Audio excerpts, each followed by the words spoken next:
नील, 6 बज गए क्या? नहीं, अभी 5:30 बजे हैं। अच्छा है, तुम्हें टाइम देखना आता है? तुम भी सीख सकती हो। Koko TV kids app download करो और एवरीडे कुछ नया सीखो। गुड़िया का परिवार मध्य प्रदेश के एक गांव में रहता था।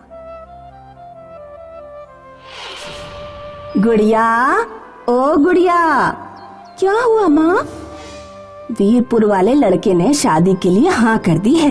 भगवान का शुक्र है कि इस बार शादी फेल नहीं हुई। 13 परिवारों से बात होने के बाद 14वां परिवार था ये। अब मरने से पहले कम से कम मैं तेरी शादी तो देख पाऊंगी। गुड़िया भी अपनी शादी की बात सुनकर बहुत खुश हुई। गुड़िया अपनी शादी तय होने की बात अपनी सहेलियों को बताने गई। 3 तारीख से मेरी हल्दी चढ़ेगी, तुम लोगों को जरूर आना है। अब तो तू हमें भूल ही जाएगी। अभी से तुझे अपने पतिदेव के सपने आने लगे होंगे। नहीं, अभी तो ऐसा नहीं हुआ है। शायद आज रात से ऐसा हो। ज्यादातर लड़के फट्टू होते हैं, शादी के बाद उनका व्यवहार बदल जाता है। इसीलिए मैं तो कहूँगी कि शादी से पहले तू 2-4 बार अपने हस्बैंड से मिल लेती, ताकि तुम लोग एक दूसरे को जान सको। मैं अपने होने वाले हस्बैंड से फोन पर बात करना चाहती हूँ।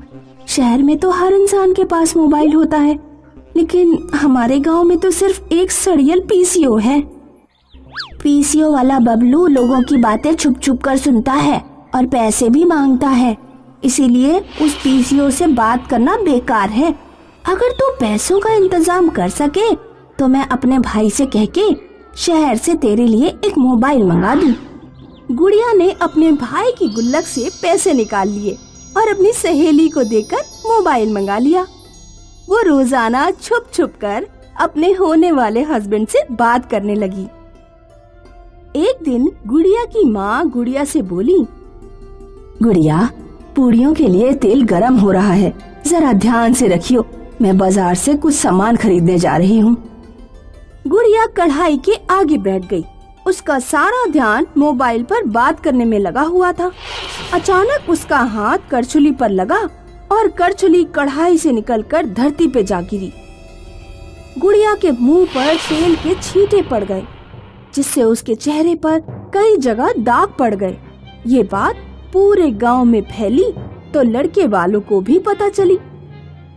लड़के के पिता गुड़िया को देखने आए और उन्होंने शादी के लिए मना कर दिया। मेरे चेहरे पर जरा से दाग क्या पड़ गए? तुमने शादी के लिए मना कर दिया। मेरे दोस्तों की एक से एक सुंदर दुल्हन आई है। जब मैं तुम्हें उनके घर ले जाऊंगा तो वो सब मेरे ऊपर हंसेंगे। मैं ये शादी नहीं कर सकता। इतना कहकर लड़के ने फोन काट दिया। गुड़िया ने कई बार फोन किया, लेकिन लड़के ने फोन उठाया ही नहीं। क्या इस दुनिया में प्यार नाम की कोई चीज नहीं होती? क्या लोग बस अपने जीवन साथी की सुंदर शक्ल इसलिए चाहते हैं कि उन्हें दूसरों के सामने इज्जत मिल सके? निराश गुड़िया नदी में कूदकर आत्महत्या करने गई। वो नदी में कूदने ही वाली थी, लेकिन एक औरत ने उसे रोक लिया। तैरना आता है या ऐसे ही नदी में कूद रही हो? तैरना नहीं आता, इस दुनिया को छोड़ने के लिए कूद रही हूँ। औरत गुड़िया से सारी बात पता कर लेती है। आपने ये दुल्हन जैसे कपड़े क्यों पहन रखे हैं? चलो मेरे साथ, मैं बताती हूँ। औरत गुड़िया को अपने घर ले जाती है।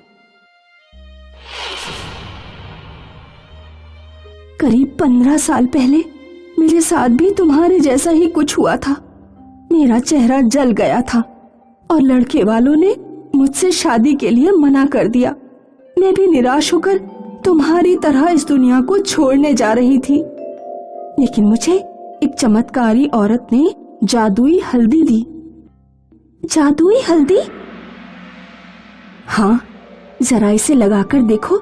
इसे लगाते ही तुम्हारे चेहरे के सारे दाग साफ हो जाएंगे। गुड़िया अपने चेहरे पर जादुई हल्दी लगाती है और उसका चेहरा एकदम से सुंदर हो जाता है। जब आपका चेहरा ठीक हो गया तो क्या फिर आपकी शादी हो गई? नहीं, फिर मैंने शादी नहीं की। मैंने अकेले जीवन बिताना बेहतर समझा। जब गुड़िया लौटकर अपने गांव पहुंची तो गांव वाले उसे देखकर चकित रह गए। गुड़िया की जिस लड़के से शादी तय हुई थी, उस लड़के ने गुड़िया से शादी करने की विनती की। मैं एक ऐसे लड़के से शादी नहीं करना चाहती जो मुझे नहीं, सिर्फ मेरे सुंदर चेहरे से प्यार करता है। कल मेरा चेहरा अगर दोबारा खराब हो गया तो तुम मुझे दोबारा छोड़ दोगे, इसीलिए मैं शादी नहीं कर सकती। गुड़िया ने निश्चित किया कि पहले वो अपने पैरों पर खड़ी होगी, उसके बाद शादी के बारे में सोचेगी। दोस्तों, इस कहानी से हमें ये शिक्षा मिलती है कि सभी लड़कियों को शादी से पहले अपने पैरों पर खड़ा होना चाहिए, क्योंकि अगर शादी के बाद लड़के के घर वाले उन्हें किसी कारण से छोड़ देते हैं तो वे अपना जीवन खुद बिता सकती हैं।